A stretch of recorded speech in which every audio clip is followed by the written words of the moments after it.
I don't know what happened. A new pair of glasses. I came out to the barn. It's a little chilly out here. That's why I have my jacket on. And I turned the camera on, and the lens popped out of my spectacles. And I can't read without my glasses. So I guess I'm going to lay my iPad down there and just... I wanted to talk today, kind of follow up on the podcast that I uploaded to YouTube the other day, where I sort of speculated that we may be witnessing a momentous fulfillment of Bible prophecy. And that is Daniel 11:40.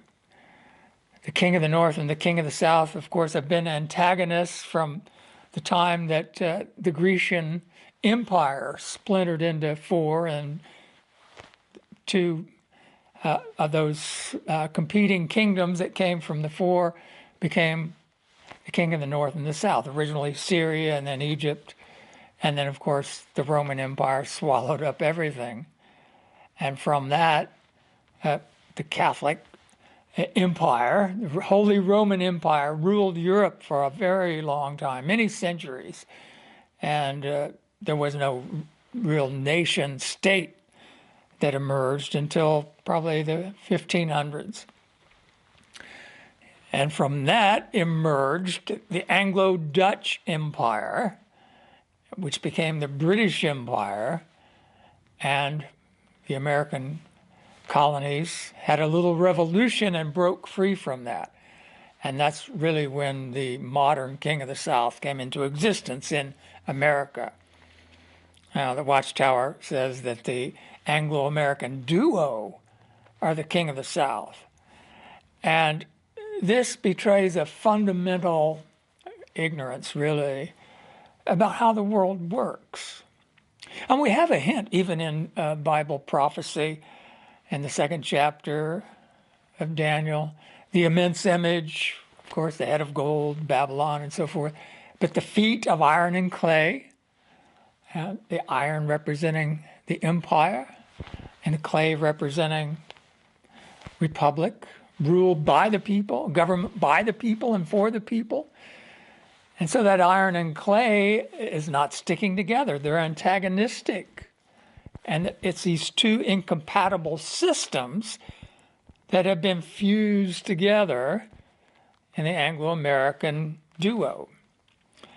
And they, on the one hand, appear to be allies, but the empire is always seeking to undermine the nations, America particularly. They've never given up getting back their wayward colony. There was an interesting article on LaRouche Pack website. I tweeted a link to it. And the writer goes into some explanation about what the British Empire really is. And that's what people don't get. They think Great Britain, they're kind of a has-been island, right? Even the British Commonwealth, is kind of a stodgy system. But the British Empire is more than that. It's really a financial empire. It's all about money. It's always about money, right? Well, anyway, that empire seeks to undermine its competitor, this American King of the South. And over the past 4 years with the election of Donald Trump, they tried to prevent it, and they didn't think he had any chance of winning. And then when he did win, it's interesting, yesterday, Donald Trump authorized the release of classified documents that the FBI and the CIA have been sitting on about Russiagate and all the spying that went on that was orchestrated by Donald Trump's political rivals. Hillary Clinton and Barack Obama, the previous president. Wow. So with this information coming out, and I'm still, I'm not expecting Biden to be inaugurated as the president. But like I say, we'll have to see. But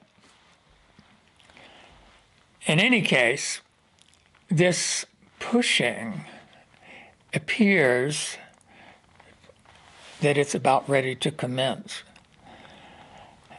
The Bible says there that the king of the south will push, there will be a pushing with the king of the north. And the king of the north will respond with a flood of, it says, ships and cavalry, whatever. I mean, we know that it's not necessarily a military force. And the British would never, they know that would be suicidal to try and invade America. But they can destroy the whole system. You know, back about 10 years ago, I thought it was all going to come down with, you know, first Bear Stearns and Merrill Lynch all started blowing up. And I remember famously the President Bush back then, he said, boy, the sucker could come down. And he was right. But it didn't come down, did it? And, you know, they plastered it up with trillions and trillions of dollars. It started to blow up again about over a year ago. And they did that overnight bank repo lending. And then with the COVID crisis, trillions and trillions, zero interest rates. The Federal Reserve is just flooding the world with money. Stock market is going up, up, up, up. Bonds, everybody's getting rich. Well, if Donald Trump really uses his power as the president, he's still president for the next few days. And some are saying that he's already signed the Insurrection Act and placed the United States under military control. If that is true, and we'll see, like I say, in a couple of days, then that would just be, you'll see heads explode, as the saying goes. And I believe it would elicit a withering, ruthless counterattack. They can collapse the whole financial system. And what does it say? That the king of the north will rule over, Egypt will not escape, right? Egypt was the original king of the south. And then, of course, it was swallowed up by Rome. But as I say, if the United States is the king of the south now, then Egypt is a prophetic designation, referring back to the original king of the south.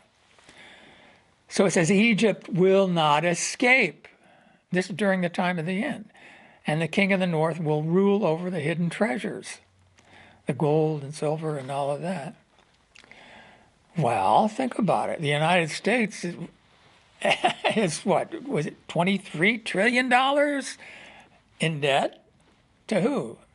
To the Federal Reserve, yeah, a private bank connected with, obviously, the wealthy oligarchs in Europe and London primarily. So they could literally foreclose on the United States. And I think that's what they intend to do with this so-called reset. They're just going to turn the whole chessboard over. And yeah, I think we're right at that point.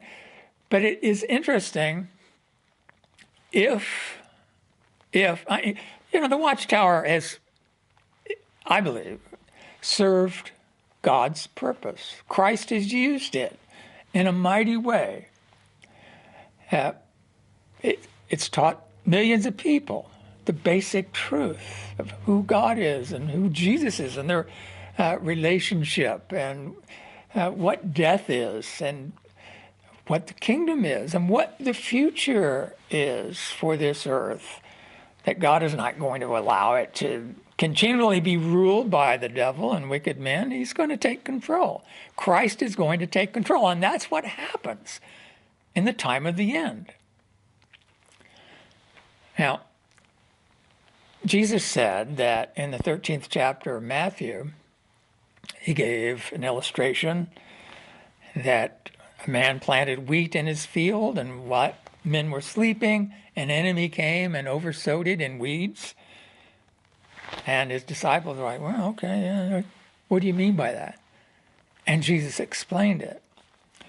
And the enemy is Satan the devil, who sowed his sons in among the wheat. And they're virtually indistinguishable.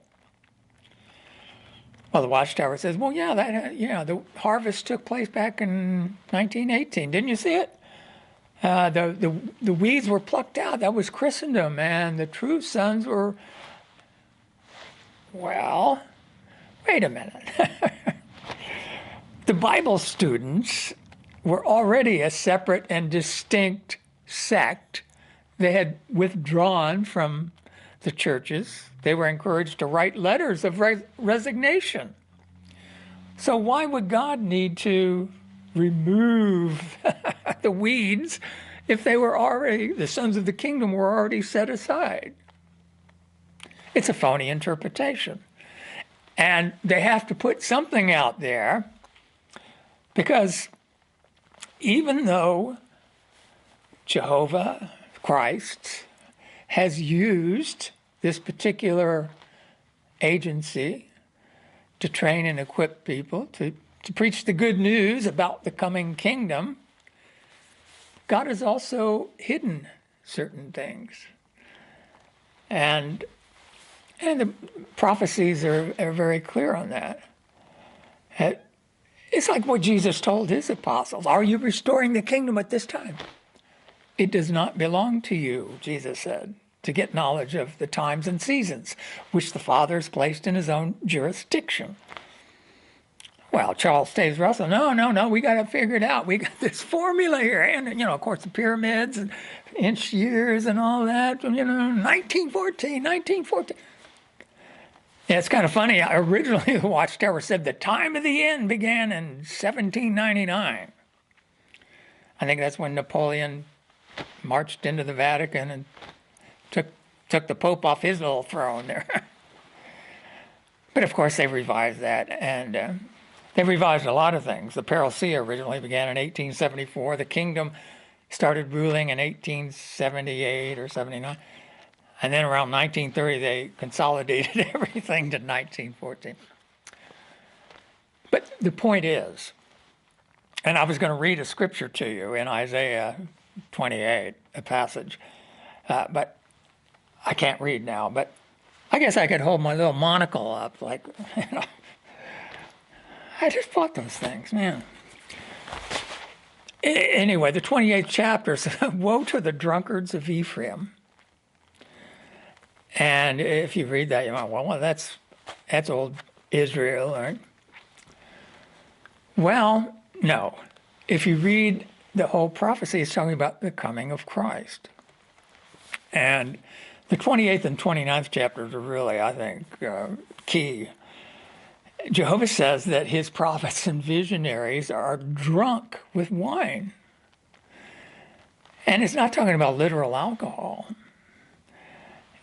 People can be intoxicated with their importance. Being Jehovah's spokesman. They're getting a little tipsy with that. Everything we say, we know God, we're in a spiritual paradise, and blah, blah, blah. The 29th chapter is even more specific. Jehovah covers the heads of his prophets and blinds his visionaries. They think they see, but they don't really see. They think the time of the end began in 1914. They say the harvest began. It didn't. And I've mentioned this before. The Apostle Paul was criticized by certain men in the Corinthian congregation. They thought they were more righteous and more spiritual than this apostle who had seen Christ, the only man ever to have seen Jesus after he was resurrected. That's why Paul said he was like one born premature. He saw Jesus as Jesus will reveal himself to the chosen ones during the parousia. But anyway, these super fine apostles, Paul called them. Paul, under inspiration, he said that these are phony ministers. They've disguised themselves as ministers of righteousness. And he says, it's no big deal. Satan himself disguises himself as an angel of light. Well, the Corinthians were under the deluding influence, apparently, of these superfine apostles. They had to have been Greek orders, very polished speakers, right? And they said, well, Paul, oh yeah, his letters are weighty, but his presence is weak and his speech is contemptible. Well, okay. Look at the Watchtower. Aren't there polished speakers who... How would you know if they had disguised themselves as ministers of righteousness? If they go out in service and use all the theocratic lingo, maybe they've been appointed to positions. I'm sure they have. High positions. Governing body, perhaps? Of course. Why should we be surprised? And Paul said the apostasy will come first before the presence, the manifestation of Christ. So the harvest is, well, let me go back to that 28th chapter of Isaiah, because it harmonizes with what the king of the north does. When the king of the south initiates this pushing, and then the king of the north responds with a flood of tyranny. And what's it say? He will enter into the land of decoration. What's that? Well, it says there in that same 28th chapter of Isaiah, woe to the drunkards of Ephraim, the fading flower of decoration. Jehovah owns certain things, right? Going back to the Garden of Eden, he gave Adam and Eve everything. All the trees of the garden, it's all yours. Eat to your heart's delight. This one tree belongs to me. Don't touch it. Jehovah owned a little golden chest called the Ark of the Covenant. It represented God's presence. And the Philistines stole it one time. You remember that? And Jehovah said, okay, we'll bring these guys around. He scourged them with hemorrhoids and rodents running everywhere. And they were happy to give the ark back. It belonged to God. And one more example, when remember they went into the promised land and Jehovah said, devote everything to destruction. And it belongs to me, and I say you destroy it. And one man, Achan, stole some clothes and a bar of gold, and it caused the whole nation to be defeated. God said, I'm leaving. Somebody stole something from me. Well, in the Christian era, Jehovah owns something. And it's not a building or a property. Although in a sense, he does own those things, because when Jehovah's Witnesses build kingdom halls or assembly halls or branch offices, whatever, they always dedicate those things to God. So, in a sense, he does own them. That's another matter, and the fact that Watchtower is flipping these things like real estate. But Jehovah owns certain individuals. He bought them. He purchased them with the blood of Christ. So they are his special possession, just like the tree in the garden, just like the sacred ark. And so Jehovah brings his possessions together in into a congregation to work together. And I mean, that's that's what the Christian congregation is. It's the kingdom that Christ rules over before he takes up rulership of the world. And that's what the harvest. Jesus said the angels will take out of his kingdom all persons doing lawlessness and all things that cause stumbling. So that hasn't happened yet. Out of his kingdom, his congregation. So there are agents of Satan within Christ's congregation up until the time of the end. Time of the end and the conclusion of the same thing. Jesus said the harvest is a conclusion. Okay, so now this flood comes into God's land of decoration. That's what it's talking about in the 28th chapter of Isaiah. Jehovah's possession, Christ's congregation, will be flooded over. Put out of business, you might say. And that's what happened really when Babylon took out Jerusalem. Jerusalem was God's special place. It was the place where he caused his name to reside, right? Solomon built this beautiful temple, and Jehovah symbolically resided in that temple. In the most holy, there was an ever-shining light. So, yeah, during the time of the end, this flood will occur. And that's what it says in the 28th chapter of Isaiah, that Jehovah will respond after this flood of tyranny. I'm getting a little chilly out here. I'm starting to... Anyway, but the prophecy goes on to say that after Egypt is subjugated, there will be reports out of out of the east and the north that terrify the king of the north, and he will go on a genocidal rampage. And it says he will come into the mountain of decoration. What's that? Is that different than the land of decoration? Yes, it is. Because when Christ's congregation is wiped out, and by the way, that's how Jesus gets rid of the weeds. And then the true sons come out of that fire. Just like the 3 Hebrews came out of the fiery furnace. And they were in there with someone like a son of man. Do you get it?